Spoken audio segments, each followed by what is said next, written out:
26 जुलाई 2025। गुरुग्राम का उद्योग विहार इलाका। शहर की चकाचौंध, गाड़ियों की तेज रफ्तार और गारमेंट फैक्ट्रियों की मशीनों की खटखट। इन्हीं शोरों के बीच एक ऐसा सन्नाटा जन्म लेने वाला था जिसने आने वाले दिनों में पूरे इलाके को हिला दिया। उस दिन सुबह करीब 9 बजे एक साधारण सा आदमी विक्रम, बिहार के नवादा जिले का रहने वाला, जो गुरुग्राम की एक गारमेंट एक्सपोर्ट कंपनी में कॉन्ट्रैक्टर था, जाते वक्त उसने हमेशा की तरह पत्नी सोनी देवी और अपने 2 बच्चों से कहा, मैं ड्यूटी जा रहा हूं, शाम तक लौट आऊंगा। लेकिन वो शाम कभी नहीं आई। दिन ढल गया, रात गहराने लगी, लेकिन विक्रम का दरवाजा कभी नहीं खुला। फोन कॉल्स बार बार किए गए, लेकिन हर बार सिर्फ पी राकेश याद करता है, पहले हमने सोचा चाचा शायद दोस्तों के पास होंगे। लेकिन जब आधी रात बीत गई और उनका कोई पता नहीं चला, तो दिल में एक डर बैठ गया। अगली सुबह परिजनों ने कंपनी फोन किया। उधर से जवाब मिला, विक्रम तो सुबह 9 बजे ही निकल गया था। उसके बाद तो हमें भी कुछ नहीं पता। तो सवाल उठता है, अगर विक्रम कंपनी से सुबह ही निकल गया था, तो फिर गया कहाँ? किसने रोका उसके रास्ते को? और क्यों वो घर कभी नहीं लौटा? अब शुरू होती है तलाश। परिवार ने हर जगह खोजबीन की, दोस्तों के घर, आस पड़ोस, हॉस्पिटल्स, यहां तक कि पुलिस चौकियों तक। लेकिन विक्रम का कोई नामो निशान नहीं मिला। 26 जुलाई से लेकर 28 जुलाई तक हर गुजरते घंटे के साथ बेचैनी पागलपन में बदलने लगी।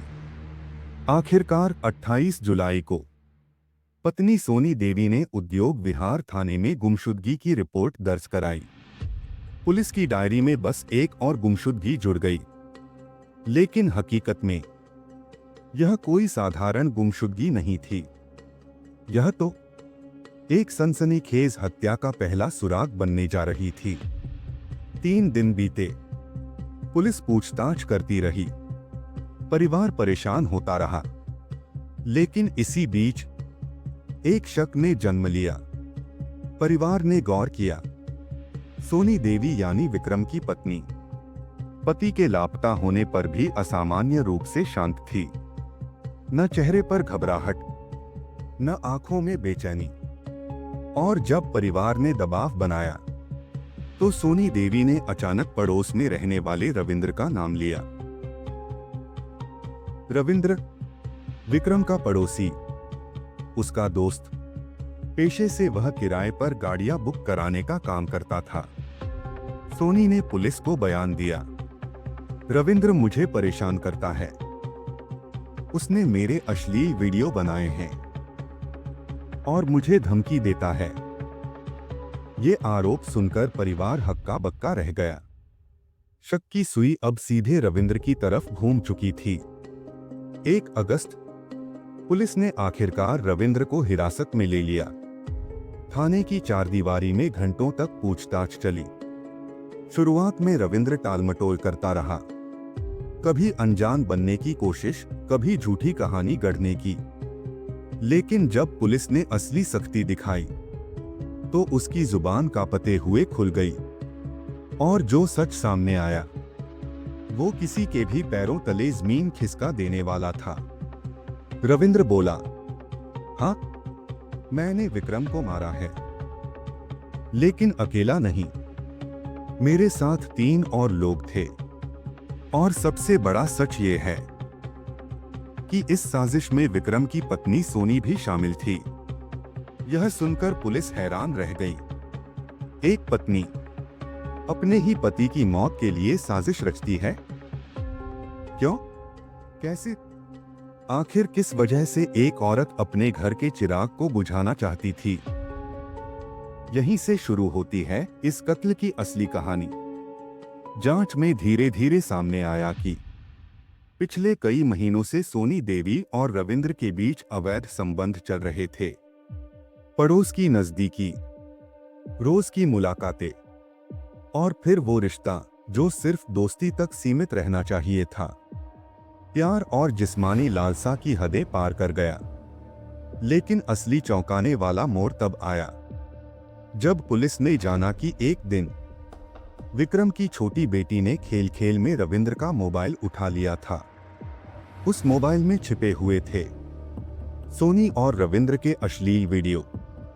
मोबाइल की गैलरी में वो नजारा जिसे देखकर किसी भी बेटी की रूह कांप जाए। उसने अपनी ही मां सोनी के साथ रविंद्र के अश्लील वीडियो देख लिए थे। बेटी ने यह सच अपने पिता विक्रम को बता दिया। अब मामला सिर्फ धोखे का नहीं था, बल्कि घर उजड़ने और इज्जत मिट्टी में मिलने का डर था। सोनी और रविंद्र दोनों बुरी तरह घबरा गए। अगर यह सच बाहर आ गया तो न सिर्फ रिश्ता बल्कि उनकी पूरी जिंदगी तबाह हो जाती। और तभी दोनों ने मिलकर वो फैसला लिया जो किसी बॉलीवुड थ्रिलर से भी ज्यादा खतरनाक था। सोनी और रविंद्र रोज घंटों बातें करते। फोन कॉल रिकॉर्ड्स में वारदात से ठीक पहले की रातों में उनकी लंबी लंबी बातचीत दर्ज है। वे बार बार सोचते, कहाँ गलती ना हो, कैसे बचा जा सके। और इसके लिए उन्होंने सहारा लिया बॉलीवुड की फिल्म दृश्यम और टीवी शो क्राइम पेट्रोल का। कई बार एपिसोड देखे। हर डायलॉग, हर सीन, हर चाल पर गौर किया। कैसे सबूत मिटाए जाए, कैसे शक से बचा जाए, कैसे पुलिस को गुमराह किया जाए। पुलिस ने जब यह डिटेल निकाली तो हर कोई हैरान रह गया। एक साधारण गृहिणी और उसका पड़ोसी प्रेमी किसी प्रोफेशनल क्रिमिनल की तरह कत्ल की प्लानिंग कर रहे थे। और फिर आया 26 जुलाई की रात। विक्रम उस दिन ड्यूटी से निकला था, लेकिन अब वो कभी घर लौटने वाला नहीं था। रविंद्र ने अपने 3 दोस्तों मनीष, फरियाद और संत्रपाल को पहले ही साथ मिला लिया था। चारों ने मिलकर विक्रम के लिए वो जाल बुन दिया जिससे बाहर निकलना नामुमकिन था। मनीष सिर्फ 19 साल का लड़का गांव में मोमोज की रेहड़ी लगाता था।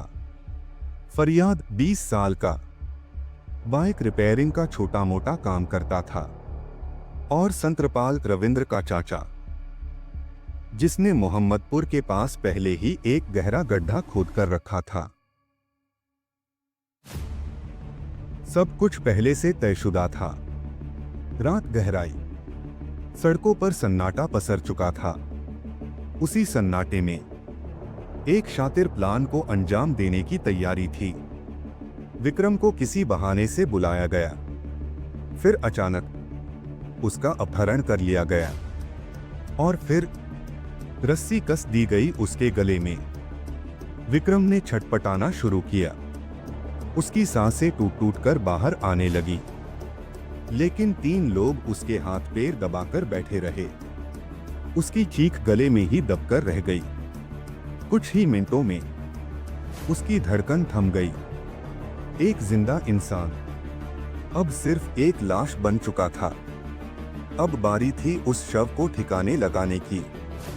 चारों आरोपी शव को गाड़ी में डालकर रात के अंधेरे में मोहम्मदपुर पहुंचे, जहां पहले से तैयार गड्ढा उनका इंतजार कर रहा था। बिना देर किए उन्होंने विक्रम के शरीर को उस मिट्टी में दफना दिया। गड्ढा बंद किया गया और ऐसे चल पड़े जैसे कुछ हुआ ही न हो। उधर घर पर सोनी ने सब कुछ सामान्य दिखाया। वो जानती थी उसका पति अब कभी नहीं लौटेगा। फिर भी 28 जुलाई को जाकर उसने गुमशुदगी की रिपोर्ट दर्ज करवाई। सोनी ने अपने ही पति की मौत पर पर्दा डालने की पूरी कोशिश की, लेकिन सच्चाई कितने ही गहरे गड्ढे में क्यों न दफन हो, कभी न कभी बाहर आ ही जाती है।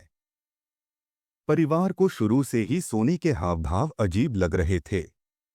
जब उन्होंने लगातार सवाल किए, दबाव बनाया, तो सोनी ने अचानक पड़ोसी रविंद्र का नाम उछाल दिया।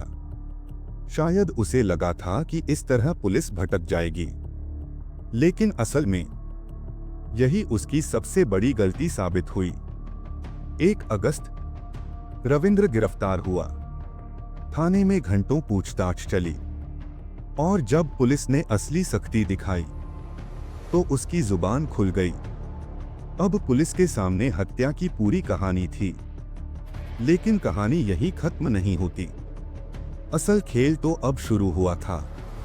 मेरठ में दबिश, साथ ही आरोपियों की गिरफ्तारी, झूठे रेप केस की साजिश का खुलासा और वो सबूत जिन्होंने सोनी और रविंद्र दोनों को कानून की गिरफ्त में पहुंचा दिया।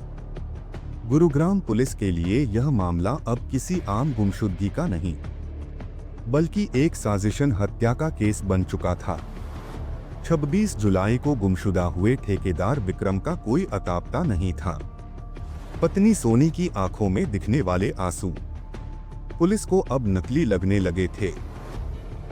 उन आंसुओं के पीछे से एक खतरनाक साजिश की बू आने लगी थी।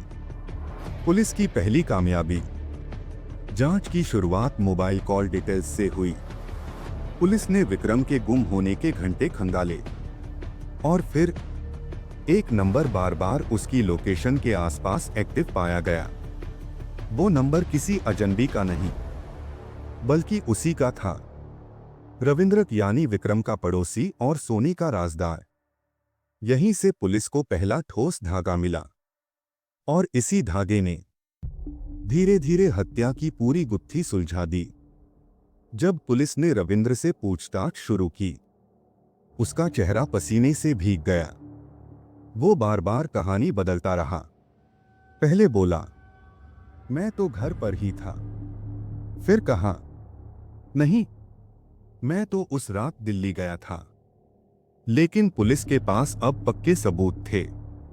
कॉल रिकॉर्ड्स और सीसीटीवी फुटेज ने साफ कर दिया था।